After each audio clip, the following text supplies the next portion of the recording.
So hello, everyone. Welcome to our April workshop. Whether you're joining live today or watching on recording afterwards, we hope today's discussion is super helpful for you and answer some of the many questions that you may have around Google's new update. So Lindsay Valdez will take you through Google search updates through Q1, and I will be moderating throughout. If you haven't joined one of these before, we like these to be more of an open discussion and conversational. So questions are more than welcome and encouraged. You can drop your questions into the chat at any point throughout today's workshop, and we will address them as soon as we can, or feel free to raise a hand and ask your question directly. This will be recorded and sent out via email for you to refer to at any point in the coming days. So be on the lookout for that in your inboxes. And we are excited to kick things off today. So without further ado, Lindsay, you may take it away. So much. Thank you, Caroline. This looks great. I'm excited to be here today to cover Google search updates that happened in Q1 and some of the upcoming things that are coming, different considerations that should be on the mind of publishers as we get further into this year. As she said, feel free to join me on screen, on camera, to ask questions if you want to have specific examples of things you're seeing.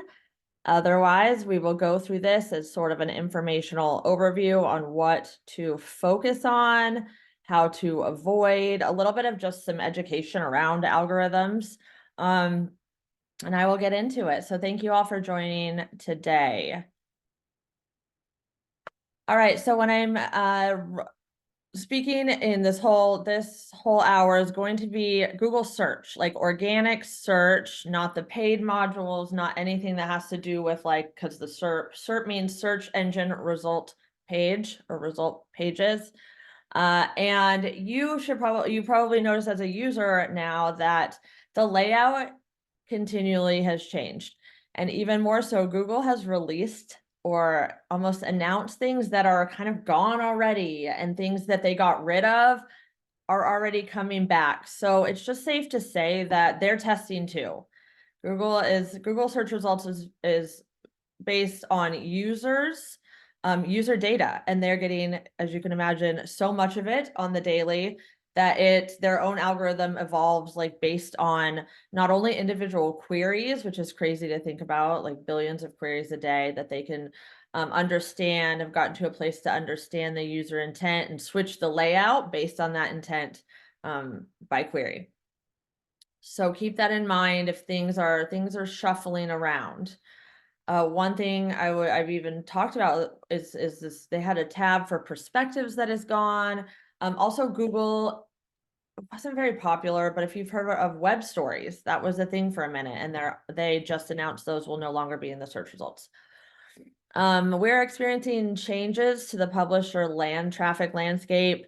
I had conversations as recent as yesterday on what, the pains of Facebook traffic still on the decline, and how publishers should continue to value your own website. Most valuable real estate you have and the control that you have is in your own website and your owned media efforts, such as your email program, things like that. All right, I have very few examples, and this is me listening to the actual industry experts that are constantly in the SEO algorithm space, like Lily Ray, Glenn Gabe has published a lot about this, Marie Haynes, if you've ever followed them. Very few examples of anyone recovering. And so this was almost like much bigger than your typical algorithm. I'm talking about September's helpful content update, HCU helpful content update, where they're not coming back unless publishers, if you feel like you had experienced a penalty at this time, unless the publisher made significant changes, not just a little change here and there, significant changes to their current content, website, whatever it might have been, that was not helpful, there's not recovery happening. Chrome is continuing. It has started deprecating Third-party cookies, we talk a lot about this, privacy safe, just in terms of, I'll speak a lot to Freestar as a publishing partner, monetization partner, and the things that we're focusing on and talking about. But that's something that's big on everyone's mind, especially publishers. How are we going to exist and continue to address audience with third-party cookies going away? Search generative experience. This, a slide at the end, this is coming soon. They have an official release date of May 14th. What this is to general users, it's been in beta for a while, but it is when you, Google is pulling some AI. You're hearing this, people say AI generated search results. That's what search generative experience is. I'll talk more about it later. And then Gemini, formerly known as Bard, which is the Google competitor to Chat GPT. So think of things like where chatbots, what is the future of Google going to look like? I say this often, but since day one, Google search results is a product. It's Google search product and it is a tool.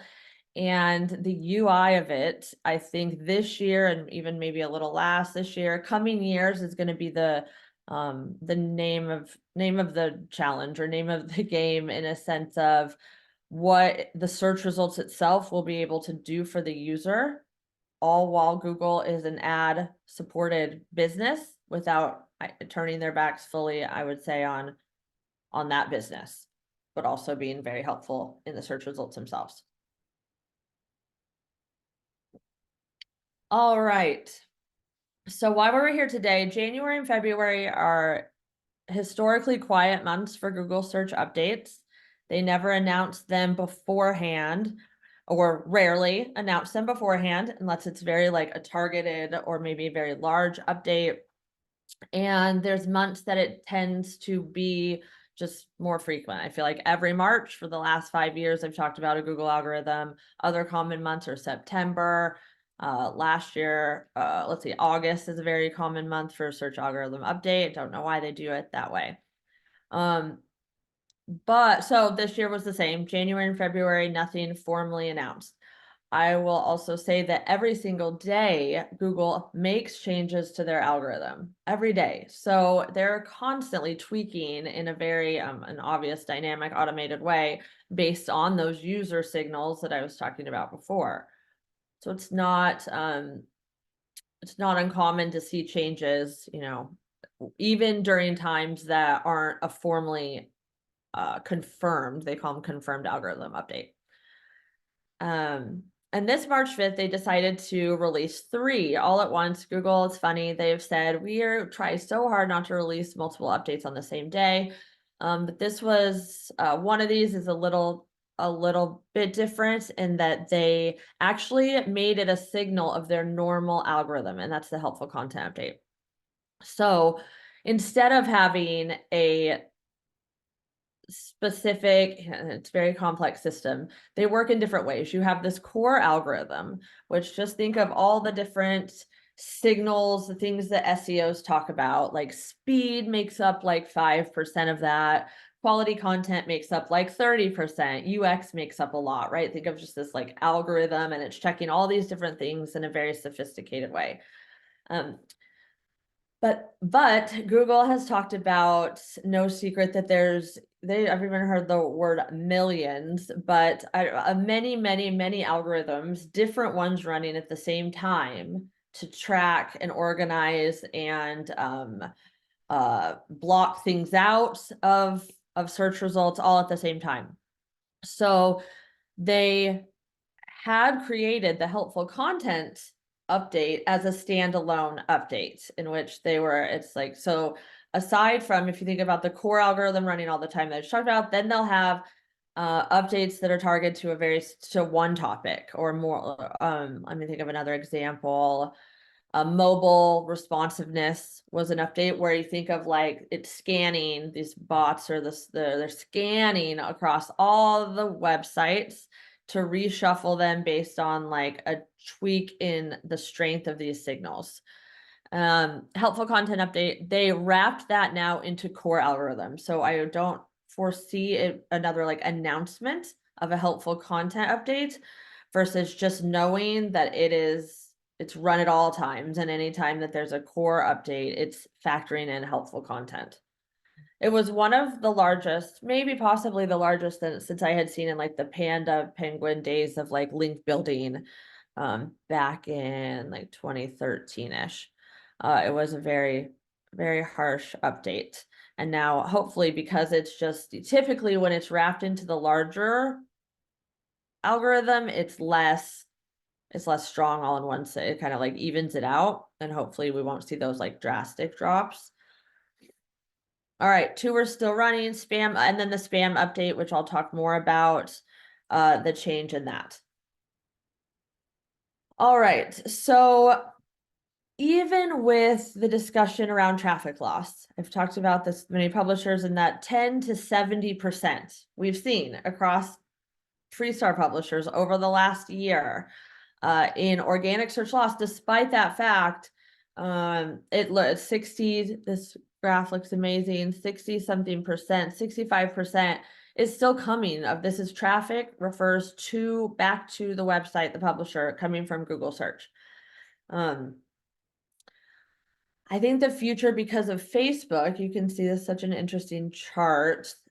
Twitter, Facebook certainly used to make up more than that 3.4% that you see there. It's still sometimes the second largest refer of a website that we're seeing in their GA account. So kind of like nothing's come up to take a huge more chunk of traffic. I like to see email. I wish email was a better traffic driver. YouTube is definitely on the rise. So this is what you're looking at as the most common. And Linz, we had Yeah. a question actually come in from Art. Great. Does Freestar have a chart of when the big Google changes occurred? It would be interesting to see graphically, get a sense of the pacing. I believe that could be something. We certainly have the timeline of the Google algorithm updates. If not, and the data separately from that to show traffic, I think we could put something together to see if they correlate. So hard with the amount, something like 3 billion page views a quarter. It's just a mass amount of traffic for anything to stand out amongst that. We did, however, this might be interesting.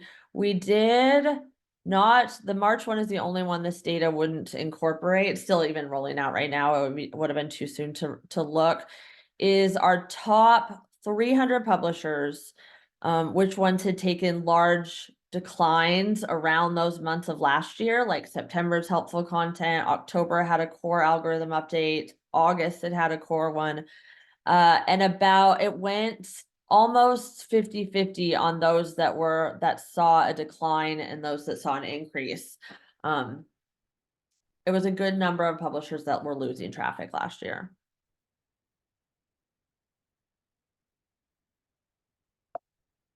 Reddit, I talked about that coming up too. There's just a boost to that sort of community content to keep in mind when you're thinking of your own content strategy.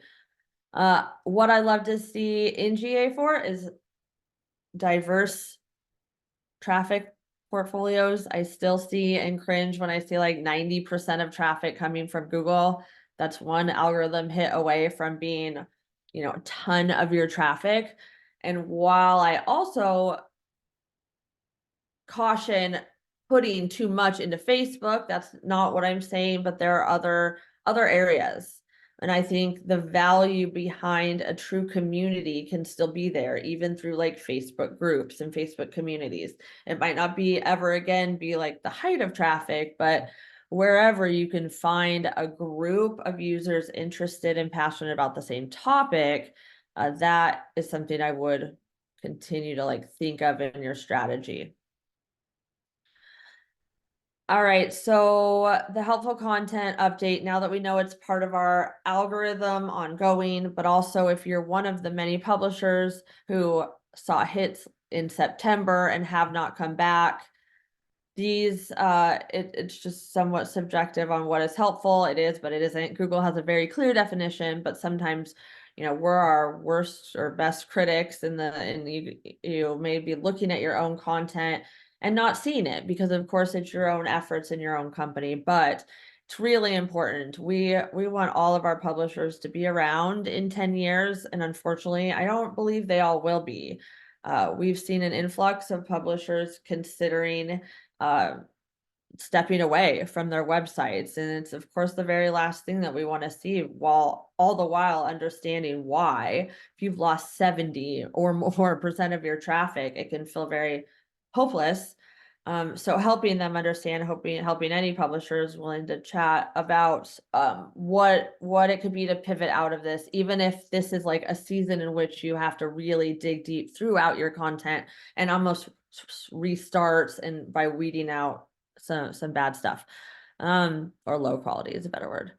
So what is helpful? If you were looking at your website thinking you may have been hit, think about usability. It's so much more than the words on the page. I think that's a main theme. I talk to publishers, they think, but my article is so good. I go through the topic. So it's not always that. It's not that. Google literally says it's all things on the page. So start with usability, looking at your navigation. Do you have breadcrumbs enabled on the page? Readability, can you see your font? Font size on mobile, is it really small? Are people having to use their fingers to kind of or increasing the font size themselves?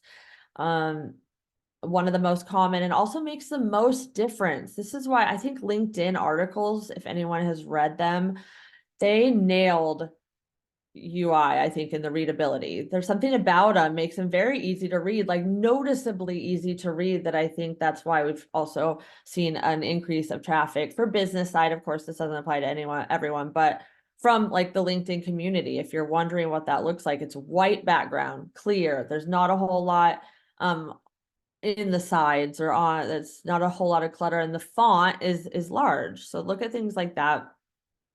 User experience, this of course is videos everywhere. Are people able to get through the pages to get to the content that they need? So these are just things to consider as you go through your site. Helpful doesn't always mean longer. There was a time in SEO that it kind of did. There was this time when it was like long form is where the value was. I think Google's just advanced now to understand that you just to include the information the user needs without going on and on. Sometimes it correlates, especially like health articles, finance articles, deep topics likely require more text, but not always. So keep that in mind. And please, if anyone is still assigning editorial teams by word counts or making that the primary driver, I would just say at the very least, optimize that process for headline. Is it a headline that actually needs a long article, or is it like the latest celebrity baby name does not need 5 paragraphs likely? Look at your data.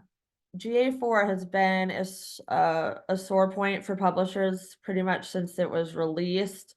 We're doing some exciting things on our end to help incorporate it into our own data and make maybe publishers not have to access GA4 as much.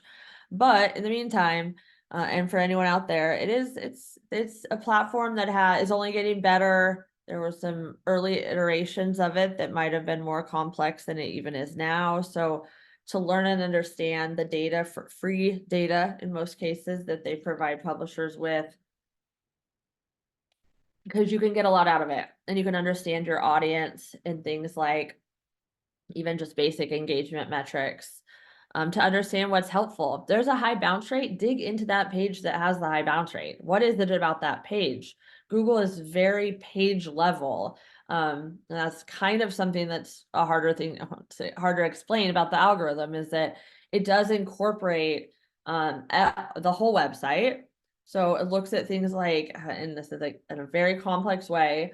It's why they include the ratio things in Search Console. It's like, is the if you have a website that the tons of the content, majority is old, outdated, low quality, that will impact your performance in search results. But then there's almost like a layer for page level understanding. And when so if like there's ads, certain ad experience that is on one causing a bounce rate, or a newsletter pop up, anything that's like very distracting, you can learn Google could be on the page level penalizing or devaluing is a better word, devaluing those pages. I think, Linz, we had a couple of questions okay. come in while you were talking and figured it would be good to ask now. So I was wondering what about the ads, but Robert was also wondering, are there any ad specific recommendations to help hedge against any negative impacts of ads on HCU? Yes, absolutely. The John Mueller from Google, the only one I heard him specifically say, as the is their own product, and it's the interstitial pop-up. This one, I get as good as anyone how much money it makes. That's the one where it's can't miss it. It's a big pop-up from Google. Sometimes I've seen them larger, sometimes just kind of a normal size. Don't overdo it. I think that's the point. It isn't about a particular unit, but if every click or every other click that is popping up, that's Google still will penalize, even though it's their own product. It's saying like many other businesses, use it responsibly. Um, we work with, I feel like one of the better better benefits to working with us, we're not specifically SEOs, therefore we're thinking of the user and all and what an abundance of ads going to do for the speed, and it's given us the page speed but also UX. It allows us to be honest and when it gets to that threshold, while also encouraging you, the publisher, to, you know, video units, have one, don't have three. It's almost like the common sense. I have been on some of our competitor websites when I'm like, I'm sorry to say, there's multiple video units running at the same time in one view, in a single view. That's a bad user experience, and Google will and penalize against that. So I would say find the tipping point, don't overdo it. MFA, stuff like that is like being looked at more. Another thing is that when you're looking at speed, that's something I would check after your content is in an exceptional place, because speed, unless you're one of the sites that has like 10 ad impressions in one single view, it makes up a smaller part of the algorithm than quality content that Google's looking at. And when the stuff on the page, like bullets 1 through, well, all of these, versus the speed. Is there another question? Yes. Okay, so there's some conversation in the chat about minimum word count. Is there minimum word count for new websites? Because I think there's some confusion that studies have shown that articles with 2,000 words rank better, but we did just talk about how there isn't that need to write super long content. So what are your thoughts on that? I think there's a correlation between short and low quality, and there's a correlation between long and more valuable to the user, typically.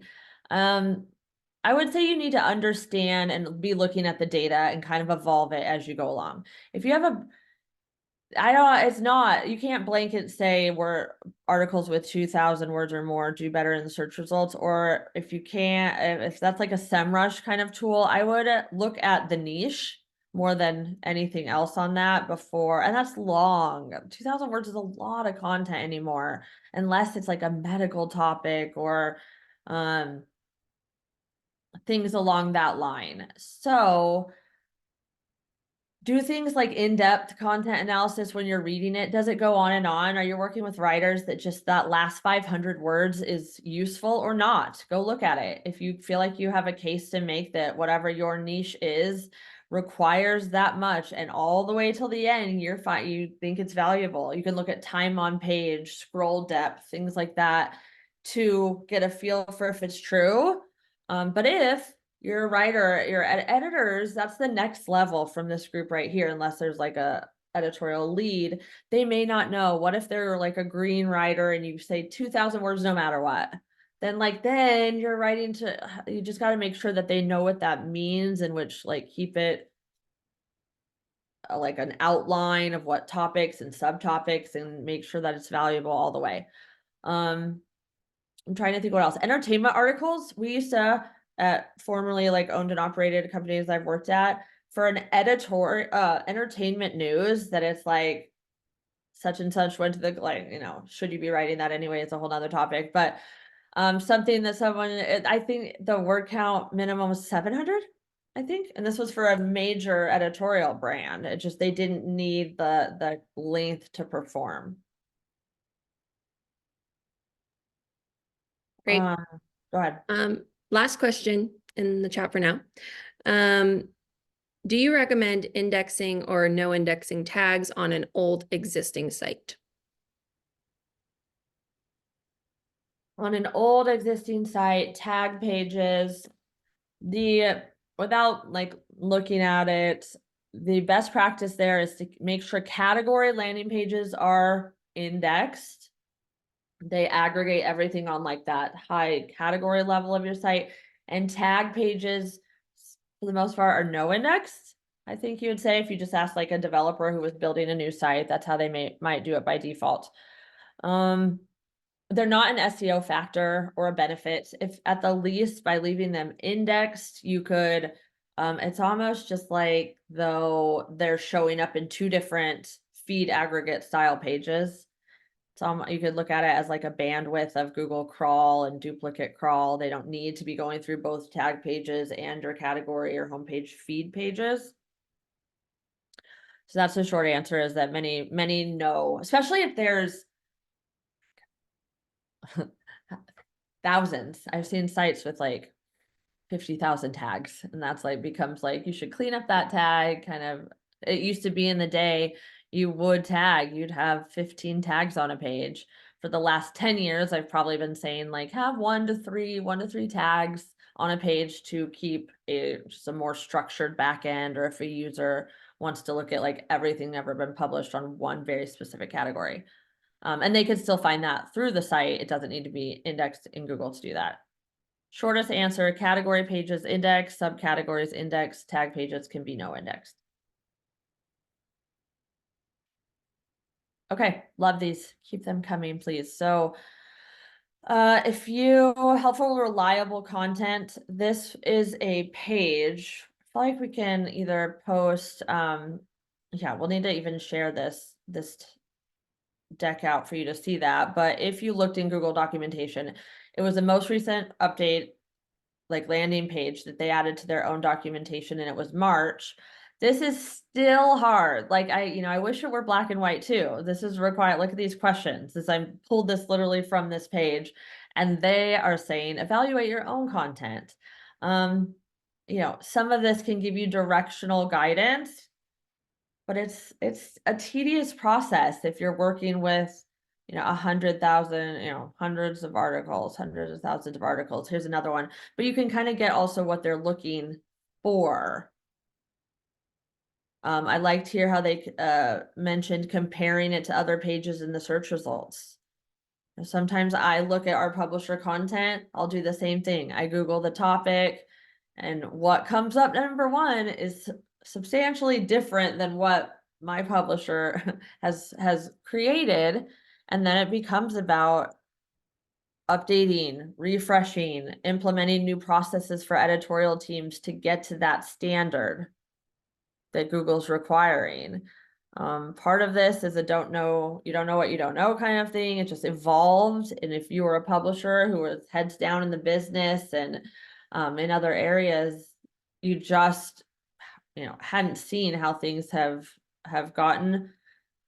This is one of the more painful things I talk about, is like, if a brand new site, like say you've been a legacy site, you were around in 99 and launched your business and cared about your content, and then all of a sudden, through any of the number of these updates that I've talked about today or even before, a new site just beats you. You're just out of it and a new site's up. Well, Google didn't give a ton of, they don't give a lot of credit for legacy versus all the other factors I talk about. So if some investor, entrepreneur launched something that's great on like on the UX front, very mobile friendly, big buttons with rounded edges and very like easy on mobile, with content that's, oh, you know, that can knock anyone out. So going through these, looking at who's in the search results, things like spelling, that's it's very specific. This is just kind of also gives an idea of how advanced Google's algorithm really is, that it can assess and tell on this level. These were just a few of them, but I do recommend reading this new landing page. I wish it were easier than it is. It's painful to think of but your businesses, I also believe, will be better for it, and the best will remain to get good organic search traffic. Okay, this is the March core algorithm. This is what I started talking about in the beginning of the presentation. This was just March 5th.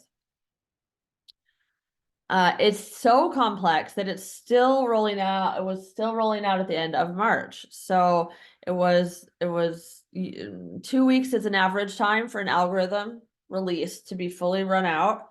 And they even forementioned it would take longer because of the complexity of this update.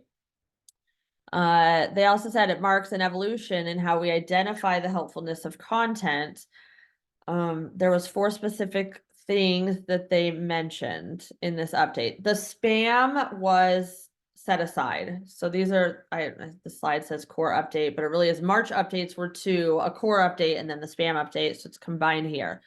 The biggest difference to the spam, when I think of spam, I historically think of comments that are like, check out my weight loss stuff, like comments that were spammers, like that were in there trying to be involved in conversations around products, or maybe even sponsored articles that were low quality. But they expanded the definition to just combine that low quality, unoriginal factor. And I guess that's fine. You can think of spam in a sense of malicious content. That's, it has always been that. This just wasn't how I was thinking of it. Unoriginal results. This is if you are a syndication site that's just a syndication site, not using the canonical tag to give proper credit to the original source, but maybe scraping or ingesting feeds and using could also be as AI could be considered unoriginal if there's many different AI versions out there that haven't been edited and enhanced with original thoughts, can both now be classified as spam. Low quality, unoriginal results. To that point, I think there's room for a mix. Any publisher brand looking to increase traffic and their just brand overall should be having some original content, investing in editorial, or if you're more, I guess every site has a case for content, even if content's not your primary, jam, say you're like a single page application or a game site, something along those lines. Still great to have quality content. And in sites that are no content is almost where unoriginal sits. There's the things like, multiple different sites having the exact same game that you can play. That's obviously, it's a game like solitaire that's anyone can play, but having that as your UI and nothing to differentiate you from your competitors, it just kind of, one is a missed opportunity, but also the longevity. And if you're losing traffic, that can be kind of the reason. We had another question, yeah. Liz, that relates to that. From Wayne, do we have the ability to see if Google considers any of our content to be spammy? Google Webmaster Tool, the Search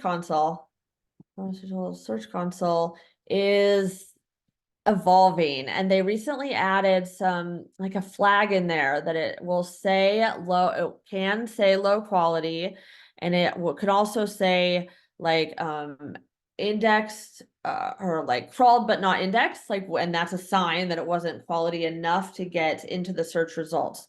That would be your best bet, I would say, is sections, to dig through sections in Google Search Console. On the side, there is an area for manual actions, because they've done some of this via manual actions. I don't know if anyone followed, but just de-indexing sites, and they were putting a little flag in the manual. So go through some of those for some warnings. Otherwise, though, it's actually more low quality because there's not, I don't know, unless it's brand new, I don't think there's a specific spam section. Promising to reduce the existence of said low quality content by 40%. That was major. That's a huge, think of like, if you do associate spam, like think of that 40% less, even in the web.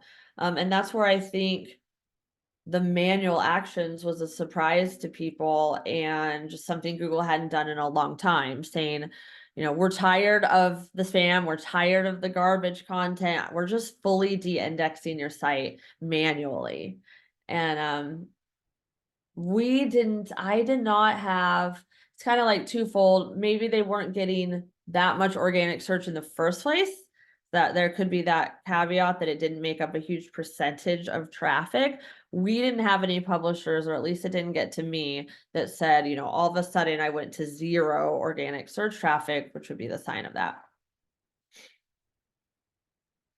And there were 2 other factors in this one: site reputation abuse and expired domain abuse. I believe they're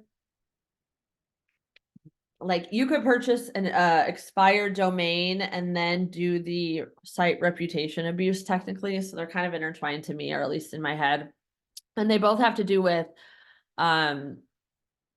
using another part of a site. So either so expired domain abuse is buying an old one to do something like shady behind the scenes. If you're going to buy a site that used to be about gardening and all of a sudden make it about something completely unrelated, they're on the lookout for those. And then on reputation abuse, this was more common. This is most common on the subdomain level.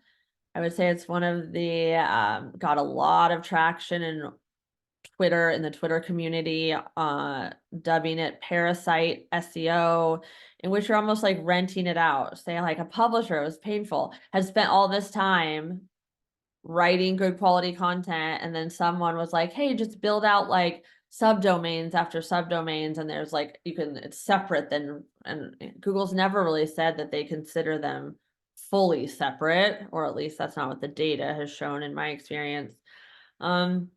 So things like that, or where you're trying to piggyback organic search strength, again, that mostly looked like coming in and using a different site, like a subdomain section of the site, and then doing shady tactics to drive revenue. We had a question come in from Scott. Okay. So with the recent boost to UGC content in SERP, what would you recommend to sites in regards to increasing their Reddit/Quora presence? And without risking a ban, what strategies should sites implement? And then lastly, do you think UGC will continue to be given such a priority in the results? It would be so perfect timing if it was my next slide, but it's not, so I'll go ahead. Good.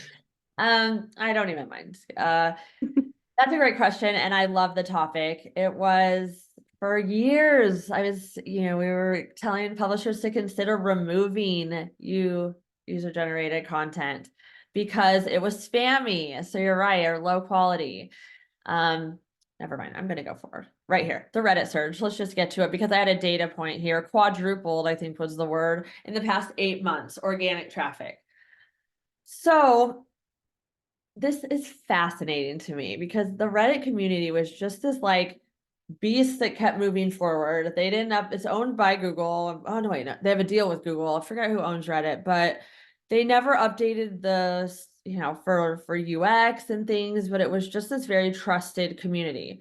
What has led to this search results? Now you can see sometimes actual modules that incorporate Reddit threads, like we used to see or still do see on X.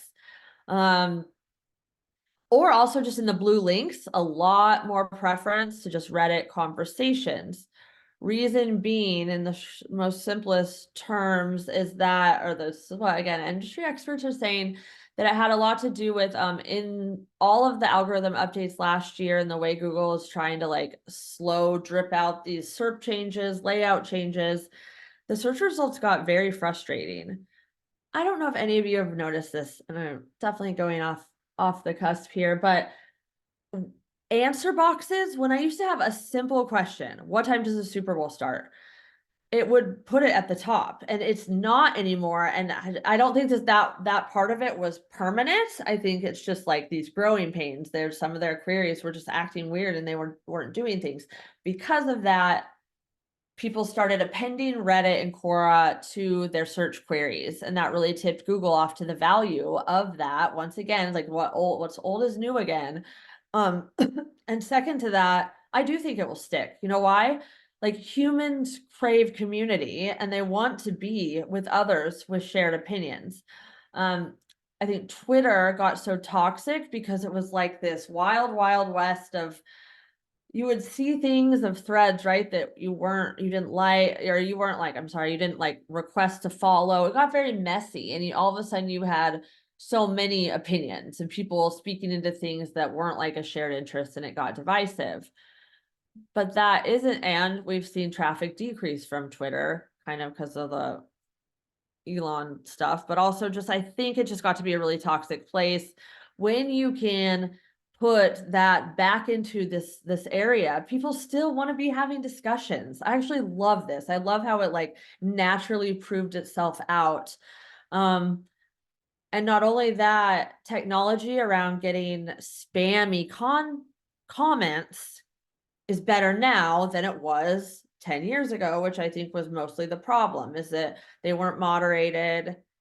And there's now tech that can weed out like sales pitches, it can weed out swear words, it can weed out non-verified accounts, things like that. To hopefully, I do think if you have a commenting, this is what I talk about a lot. It's not exactly a forum on your own site, but allowing users the ability to comment on your own website, it's always increased engagement.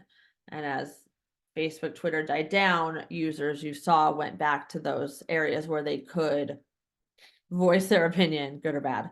How you should, second part of that question, how you should incorporate it, I would just be careful. There's many cases, like what's another term for it? Like crowdsourcing, like going out into the actual platforms to have discussions around the topics that you're an expert in.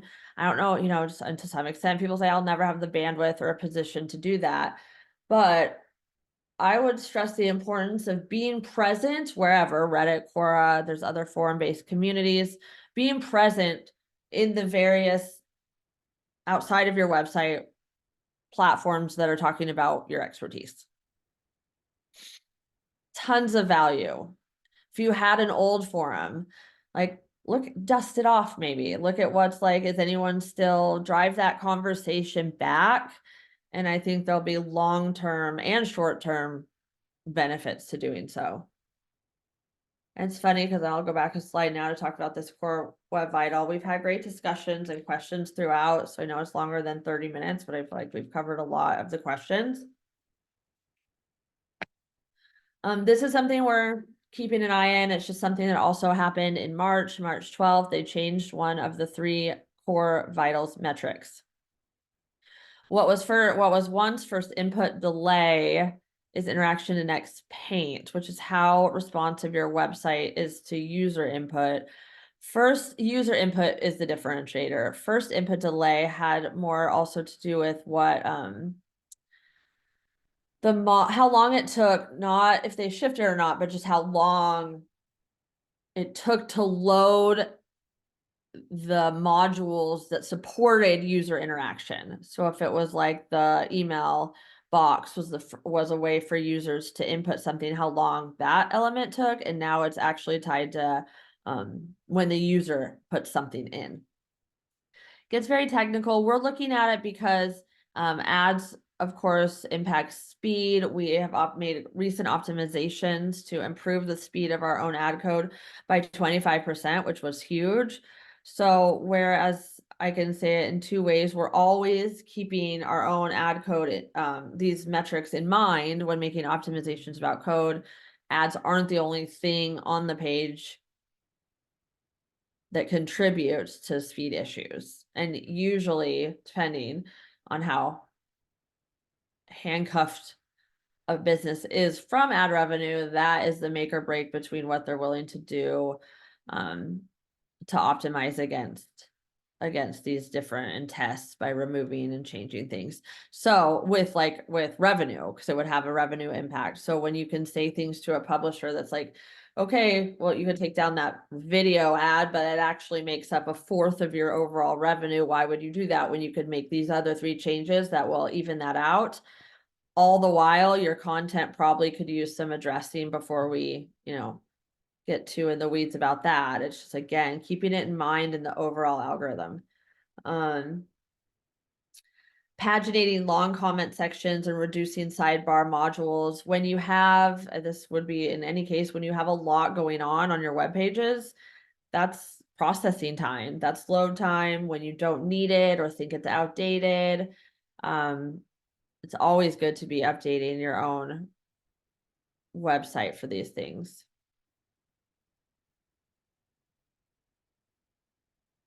Reddit search, that was one of my favorite slides. All right, this is so quick little checklist on if your site was hit. It's hard to tell, and it's one of the most common requests my team gets is that traffic has dropped. So how do we know if it's a ranking hit? Ultimately, it doesn't matter. Something happened and wrong, and look at your content, and the steps kind of align or the same. But it's easy. It's nice to kind of have something to go through. If you're still in the top on the top page, if it went from 1 to 4, that's not going to be not only a helpful content update, it's not going to be any true penalty. Penalties are strong. I often say, because you don't ever really know for sure. Google doesn't say, and it's kind of dangerous to give numbers around it, but 25% drop in traffic in a given day can indicate in the time frame can indicate more of a penalty versus just fluctuation. And that's what I think most sites have experienced is just that. So number 2, if you're in the page, you go from the top page 1 to page 3, 4, 5, that's much more likely that you're sandboxed. It used to be the old word for it. Now that gets confusing, but kind of dropped from the top results. So the other one I talked about here is the fluctuation. This is the smaller drops where new companies have come out of the way. The content is outdated. You have, you need to go through your old posts and get things higher quality because it's just, that's when you're nitpicky on small changes, but Google has seen it as reasons your competitors are beating you. And it's usually not one smoking gun. It's a lot of little things that you have to kind of fix over time. Consider the SERP layout changes. Sometimes I don't even think it's penalty. It's just that, oh, there's a new module there, and then you're seeing less traffic because it pushed your link down farther. And now users, I've in times counted they had 15 choices before ever getting to what was once your true blue link. This is just how things are evolving, and I would dig into how all those things are above you. There's structured data to implement that can help Google understand better your page and things that will help Google include you in those areas. Reshuffling based on relevancy, that's probably the most common.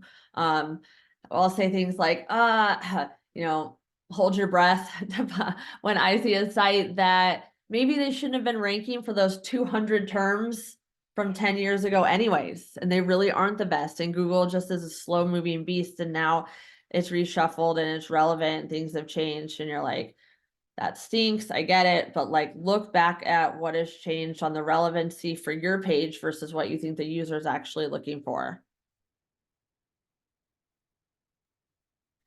We had Yeah. a question come in. Good question from Robert.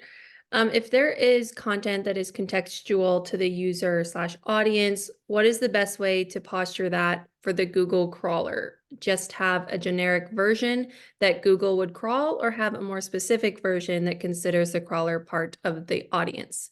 Seems like playing with fire.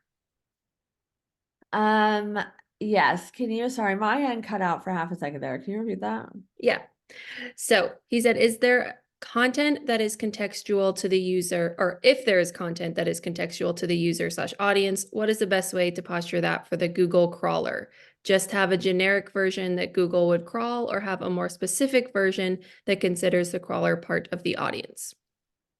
Oh man, I am not even sure if I'm fully understanding that contextual audience. Typically, there's one crawler, one page version.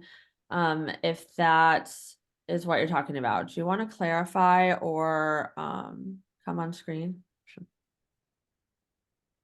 I'll give that a moment. I'm not sure. Go Does ahead. that, can I speak? Yeah. Sorry, I don't mean to derail anything, but yeah, if there's like a marketing page, landing page, a blog page or something that has different flavors of content or even copy based on the audience signals that have come in, like someone who's in a certain vertical gets a little bit different headline or something like that. Um, how should we expect that to be interpreted by Google? And should we do something deliberately to make sure that it doesn't backfire? So if it is truly like cloaking, does that term make sense? Do you remember that from back in the day? It's like where you're showing the same, like swapping headlines on the same content based on the user, something along those lines. I think that's where the danger is if you're using some sort of like user agent detection to then show somebody that. If you have a topic itself, this is a more common. If you have a topic itself that you feel like is a search headline versus social headlines, there's a couple ways to do that. You can change tags, like actual title tags, descriptions, OG tags. Like each platform will allow you to like kind of create your own headline. You definitely don't want to be showing two different things. I think it's wise though to headline optimize as you go, but in like a true nature, whether or not you think where you think the audience is your best bet. Yeah, yeah. It's something I think we're going to experiment with more and more, but it's interesting to keep in mind in the case of what Google sees. So I had this one too lately, Robert. It was they wanted to change the ad experience layout based on if it was like a Facebook social, right? Maybe a little more tolerant of that environment versus one meant for Google search. That strategy is not going to work unless you don't index the one that's like has the bad ad experience, because Google's going to crawl it all and they don't care where you meant it to be. If you're giving a bad ad experience to any user, they're going to factor that in. Okay, so and I was on another slide here, but users don't like to feel tricked. Like that's, I think, should be the theme of the years. Just get to a place, privacy things, all the things of being making sure the user feels that you're authentic.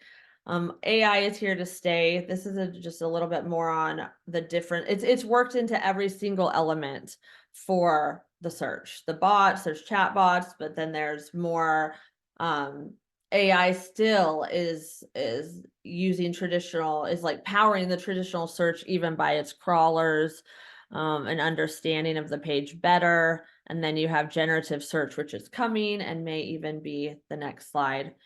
What's the one after this?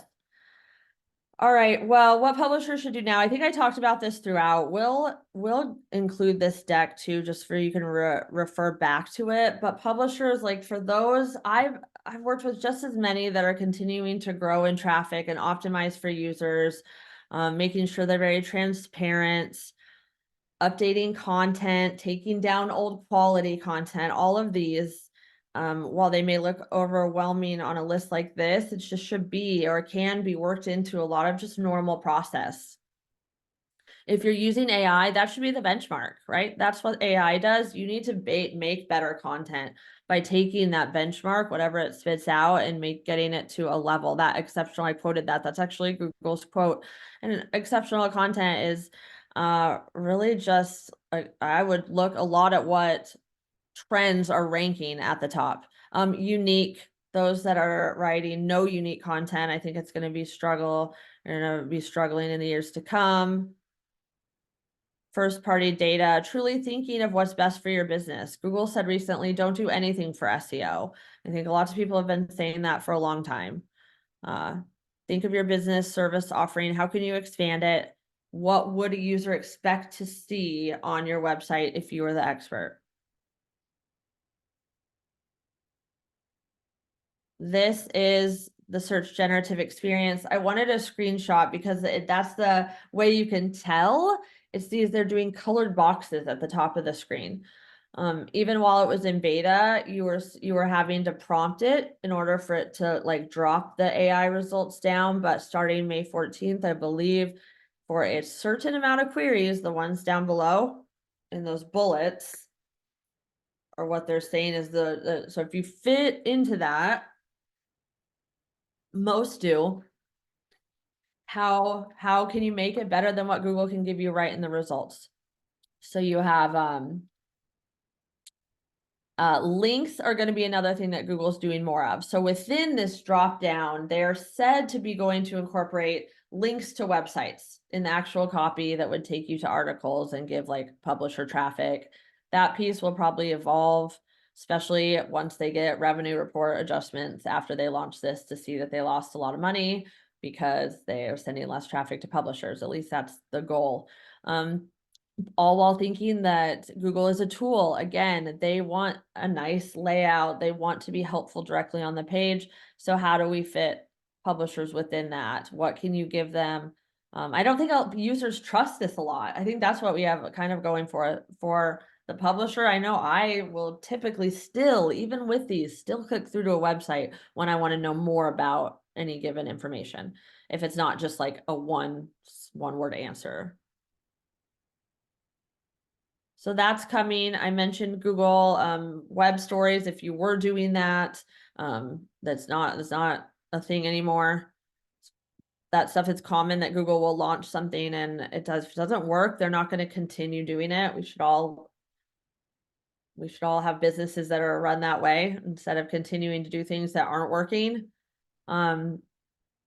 What will make you a better business? I think that's very like easy for me to say, but it is, we talk to entrepreneurs and business owners and publishers all the time. This has to be part of the thought, and things have evolved. Can you expand, keep quality at a forefront, invest in the right areas? I think that's a good one to just, look at if there's other areas of your business that are not content that are getting a lot of traction, continue down those paths. Have a strategy for first party data. We recently had a webinar on this, so we can, look back at that if you don't at all have a strategy. But it's going to be a piece of the cookie and targeting piece of the puzzle, a big one moving forward. To at least, you also want that connection and that relationship with your user. Stay positive. Publisher traffic is changing. I'm not sad about any of these things. Many of the sites that have been hit in traffic, that's been the most painful part, of course, to see publishers who we love and support have to go through the traffic loss. But I believe those that do the things I've talked about today will be able to reverse course, pivot, and get traffic in the future. This was great. It just turned 10 o'clock, my time, hit it on the head. And we had some great questions throughout. So I appreciate everyone that contributed to that. If you have other questions, there's my email address too. You can contact us at any time to talk about these things. Thank you, Lindsay. And as a reminder, this will be sent out. We will include the deck and the recording. So keep an eye out for that, and keep an eye out for more information on the next one of these that we have. And thank you all for coming. Thank you. Talk to you soon. Hope to hear from you. Thank you. Bye. Bye.